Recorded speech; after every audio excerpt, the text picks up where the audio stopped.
Hi guys, welcome back to my channel with one more mini vlog. So ఈరోజు మనం ఉన్న location zero the resto cafe. నేను ఈ resto కేఫ్కి రావడానికి కారణం ఏంటంటే ఇందులో ఉన్న బెస్ట్ ఆఫర్. ఎన్ని ఐటెం 159 రూపీస్కి మాత్రమే. యాజ్ నేను చూపించాను కదా మెన్యూ కార్డ్లో, మీరు ఏం ఆర్డర్ చేసుకున్నా సరే సేమ్ ప్రైస్. సో మేము ఆ లొకేషన్కి వెళ్ళాము. So location was actually so good.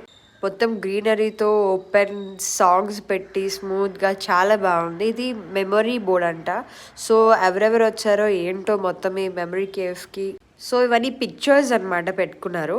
So చూసి నేనైతే థ్రెడ్ చికెన్ ఆర్డర్ చేశాను. Thread chicken was too good, చాలా బాగుంది. అండ్ అలా చూస్తూ లైక్ రెగ్యులర్ ఐటమ్స్ కాకుండా వెరైటీగా ఏమైనా ఆర్డర్ పెడదాం అనుకున్నా. పాస్తా కూడా ఇట్ వాజ్ వెరీ యమ్మీ. నేనైతే వైజాగ్లో ఎవరికైనా సరే బడ్జెట్ ఫ్రెండ్లీగా వెళ్ళి తినేసి రావాలి అనుకుంటే మాత్రం I will suggest this zero cafe. It was very good. మరెన్నో వీడియోస్ కోసం మన ఛానల్ సబ్స్క్రైబ్ చేసుకోండి. ఐ